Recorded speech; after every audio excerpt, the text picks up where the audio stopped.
With no fees or minimums on checking and savings accounts, banking with Capital One is like the easiest decision in the history of decisions. Kind of like Taylor Swift choosing what to wear.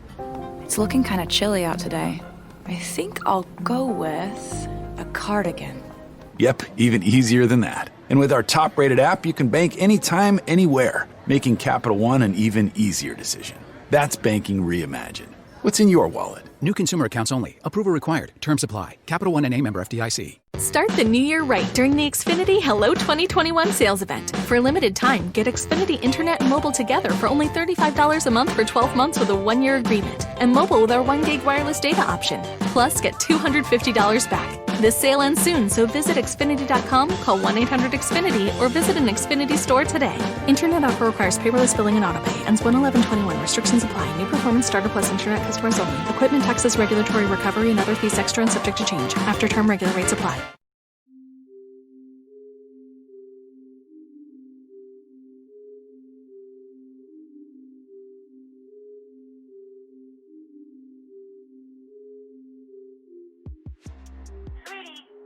What's going on? Did the police find Devon's body? No, Mom, what do you mean? That picture, it's so disturbing. I think you should take it down. What picture? What are you talking about?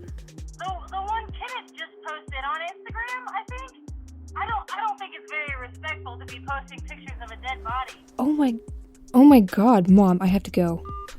What the fuck? What now?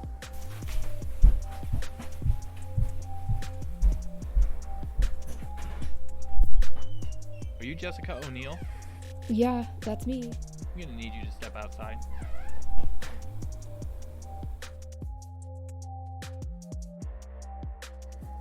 It's about 2:30 in the morning.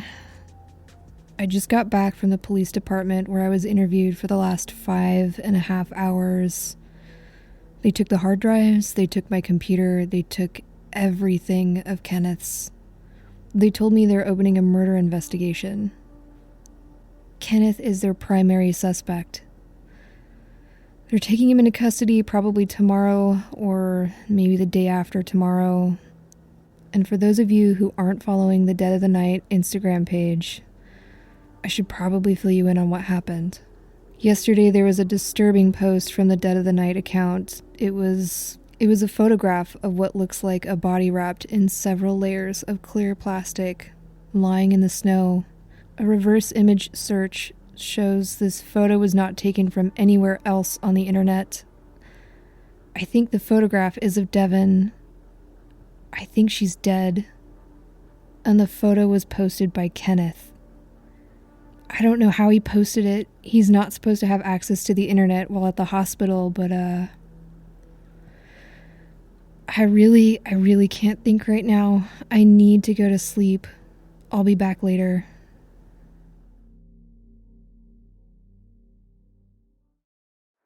The photo was posted to the Dead of the Night Instagram account. The IP address corresponded to Kent's iPhone. We believe the photograph is of Devon post-mortem. She seems to have sustained life-threatening injuries. The photo's blurry and there's snow on the ground, and unfortunately the metadata for the photograph itself has been wiped, so we don't know where the photograph was taken. That's all we know right now. To clarify, Devon's body has not been found, and the police haven't released any information about the photograph yet, or even verified if the photo is really Devon. I haven't been able to get in touch with Kenneth, who is still at the psychiatric hospital, to ask him how he got the photograph or how he posted it from a facility that is supposed to have taken away his access to his phone or internet.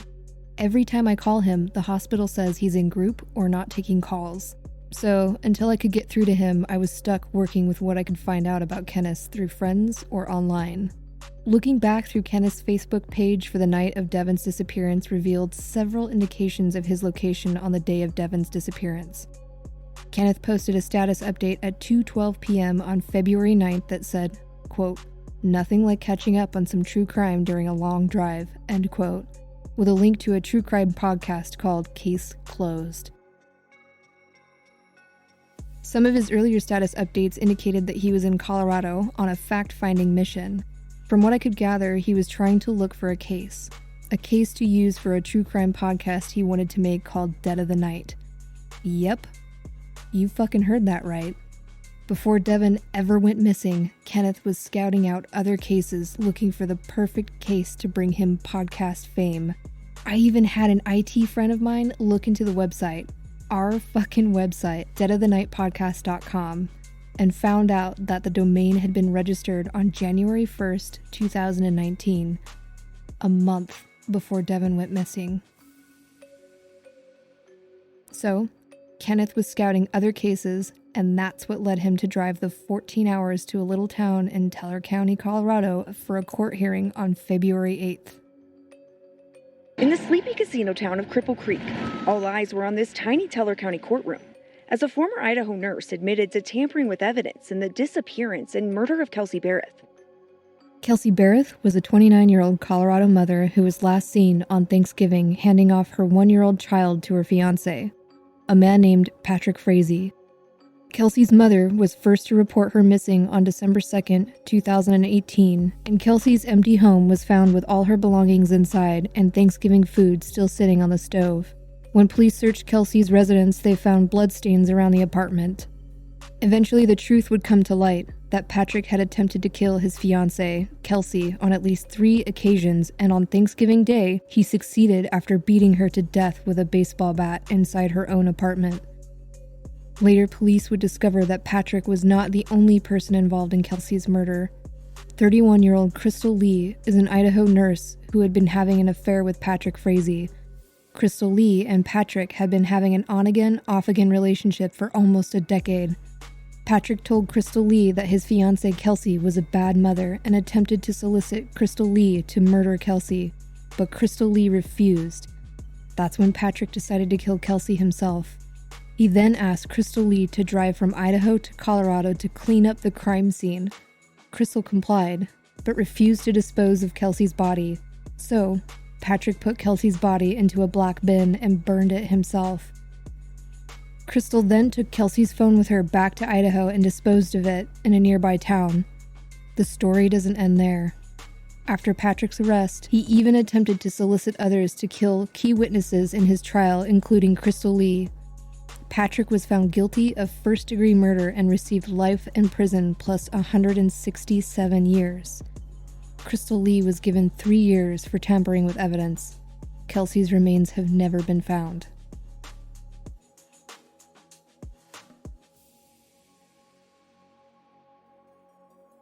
Kenneth told me that he drove out to Colorado for the Kelsey Barrett trial, but unfortunately no one would answer his phone calls or, give him an interview, so he came back to Idaho because it seemed like he was pretty defeated.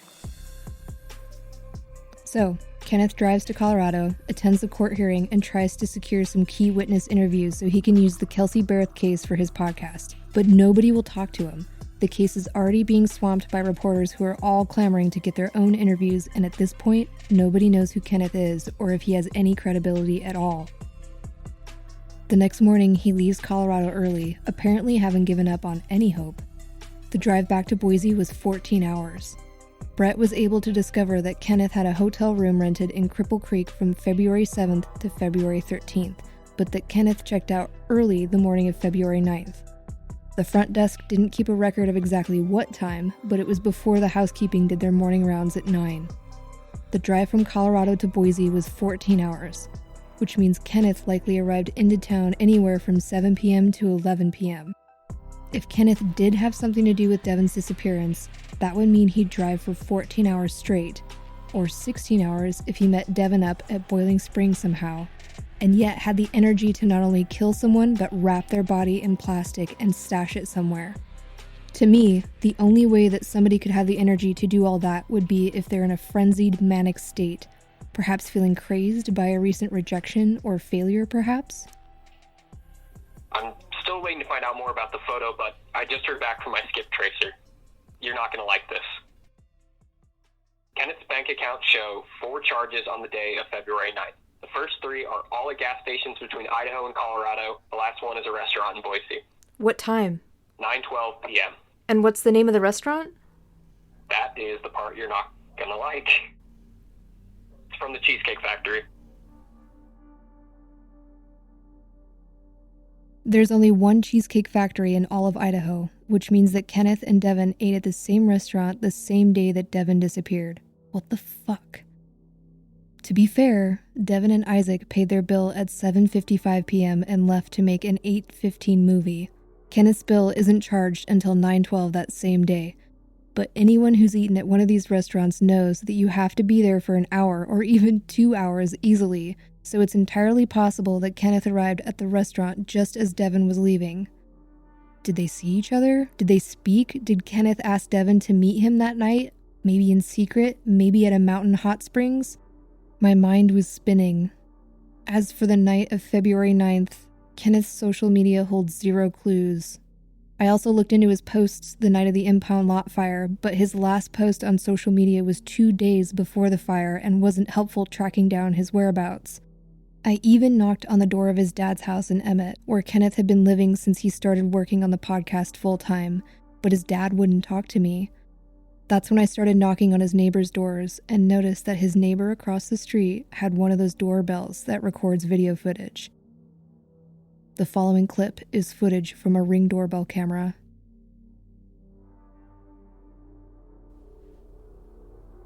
No, that's not right.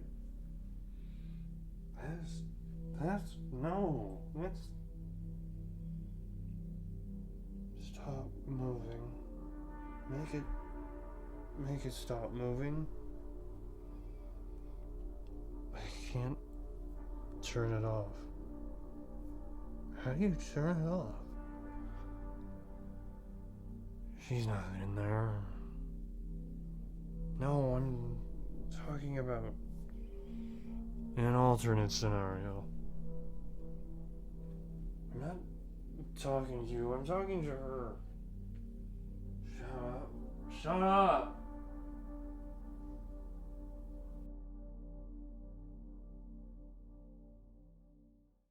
In the video footage, Kenneth is pacing around outside of his dad's Emmett home and muttering to himself.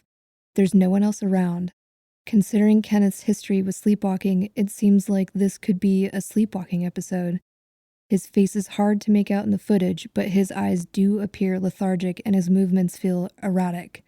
Besides sleepwalking, it's hard not to consider that his strange behavior in this video could be attributed to some kind of manic or psychotic episode. It sounds like he's having a conversation with someone that only he can see. The video is disturbing to say the least, especially considering that he gets into his car and drives away. The timestamp of Kenneth driving away was around 1:09 p.m., just a few hours before the fire at the impound lot. We watch the rest of the video and Kenneth's car returns back to his dad's house around 5:20 a.m. Kenneth gets out of his car and walks inside, but doesn't say a word. Could Kenneth have set fire to the impound lot while in an altered mental state? Hey, Maxine. Thank you for joining me today. I know it's been a while since we last interviewed you, and a lot of new information has come out. Yeah, that's a bit of an understatement. So how are you processing everything? I mean, I'm still coming to terms with the fact that I didn't know Devon basically at all. She had this entire fucking life hidden from me. I mean, it's complicated because I still love Devon more than anything. It's complicated. Can you tell me a little bit about Kenneth? Like what? Well, when did Kenneth first approach you about the podcast? I mean, it was like right after she went missing. I obviously remembered him from high school.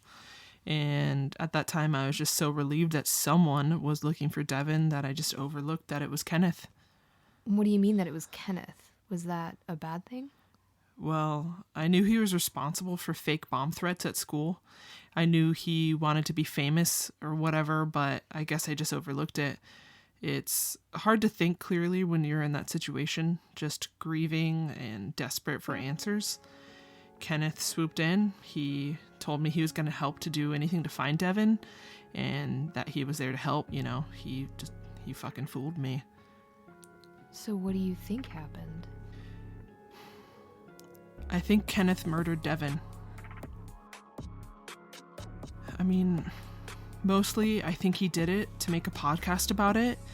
He always wanted that, and he couldn't get access to any of the big cases, so he made his own fucking case. But then there's always this element of revenge, I guess. I mean, Devon rejected him. She slept with him and made it a secret. She was embarrassed by him. She didn't even tell me. So maybe this was his way of getting back at her.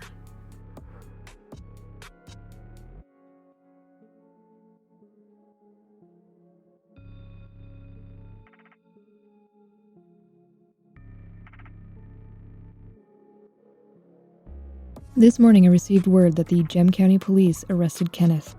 They are charging him with first-degree murder and second-degree arson. The police appear to be holding on to hopes that they are able to find Devon's body. His bail hearing won't be held for weeks or possibly even months, considering the current pandemic has pushed back most court hearings. However, I know Kenneth's family is not well off or even financially stable. Kenneth's dad doesn't own a home or any property that they could put up for sale or for a bail bondsman. Similar cases in Idaho have typically seen bail amounts between $150,000 to $1 million or more. So Kenneth is likely going to await trial in custody. This is the beginning of a long process.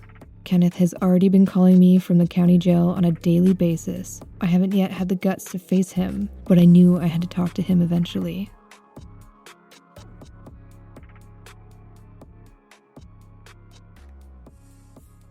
This is a prepaid call from Dennis Bailey, an inmate at the county correctional facility. All phone calls are subject to recording and monitoring. To decline this call, press 9 now, and to accept this call, press 1 now. Thank you. Your call has been accepted. Hello?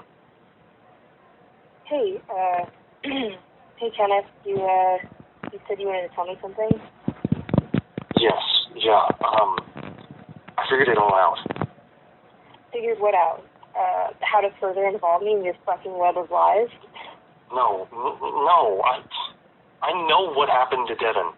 I think I'm starting to figure it out too. I know about the bomb threat, about your trip to the Kelsey Barrett hearing. I know you ate at the same restaurant as Devon. That was just a coincidence. We weren't even there at the same time. Just stop. All I do here, every single day, is just think about this case. Think about all the evidence. I know that Devon is alive. I can prove it. Look, I don't have time to hear your... Just listen to me, okay? I just don't even know who you are. Everyone thinks that you fucking killed her. I had nothing to do with Devon's disappearance. I don't believe anything you fucking say, and honestly, I don't think we should be talking. Please, just listen to what I have to say. Just listen to me. Lay it all out, and then you never have to speak to me again, okay? It's fine. Okay. Devon is alive. She has to be alive. I know because of the cipher. What cipher? Remember the note that Brett and I found in her bedroom? It looked like it was written in another language. It wasn't another language. It was a cipher. Like the Zodiac Killer? Yes. Except this one wasn't nearly as hard to crack.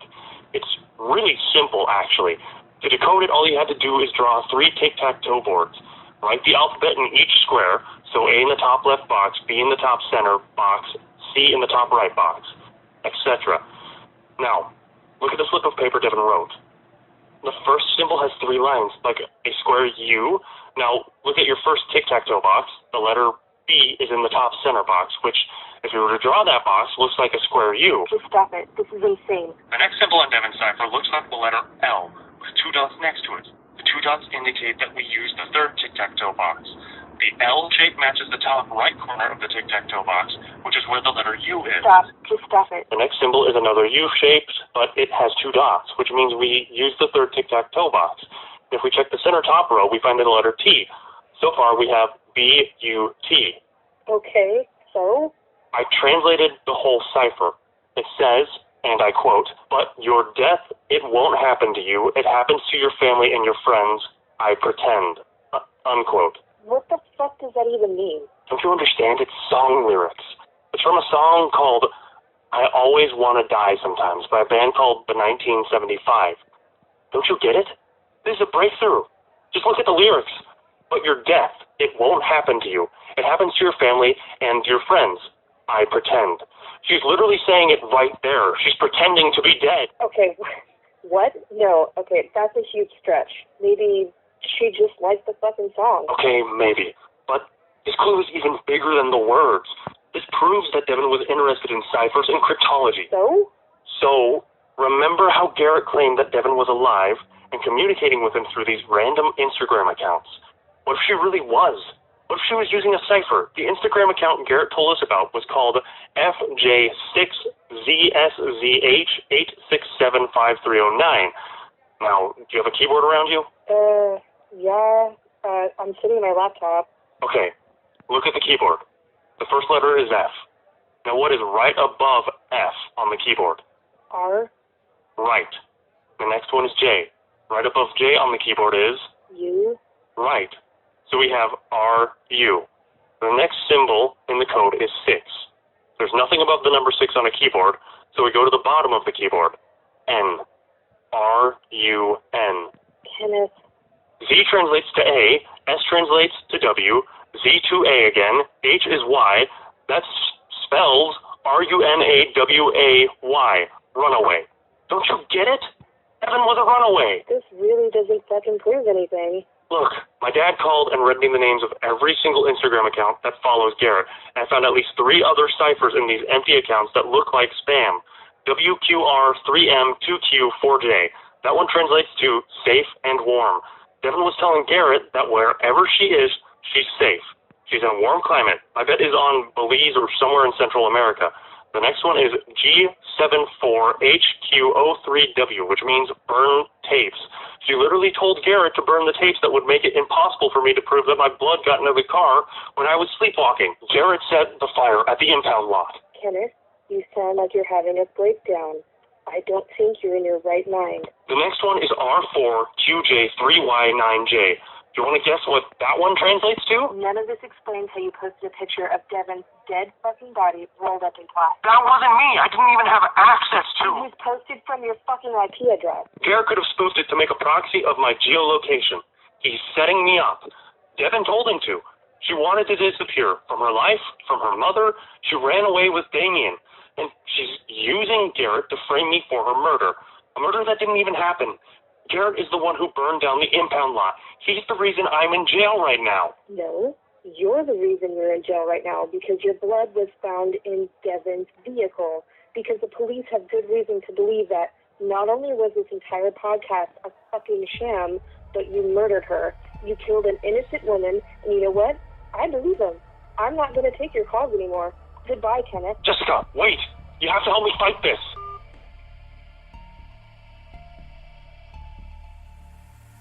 For now, I've come to the end of the road. The police will continue to make their case against Kenneth, to search for evidence and hopefully find Devon's body. There's nothing more I can do, and honestly, I don't want this podcast to continue. I even considered taking the entire podcast off the air, but I think our listeners deserve to hear some kind of closure. Kenneth took us all for a ride. It's pretty obvious what happened. Kenneth came home from his rejection over his failure to secure an interview in the Kelsey Barrett case. He went to eat at the Cheesecake Factory, and that's when he ran into Devon. He was reminded about how Devon rejected him back in high school, and suddenly he got a sick and twisted idea. Somehow, he convinced Devon to meet him up at Boiling Springs, and then he killed her, wrapped her body in plastic, even took a photo for some disgusting reason. Maybe to stir up more media attention for the podcast. The whole thing was orchestrated just so he had something to make a podcast about, to reach some kind of true crime fame and glory. He never thought he would get caught. He knew Devon had a stalker who would take most of the blame. I'm so angry and ashamed to have participated in this farce. I apologize to Devon Riesling's family. I should have never participated in this podcast at all. So for the last time, I'm signing off. This episode was produced by Gina Harris, Spencer Hudson, and Danielle Chota. I'm Jessica O'Neill. Bye, everybody.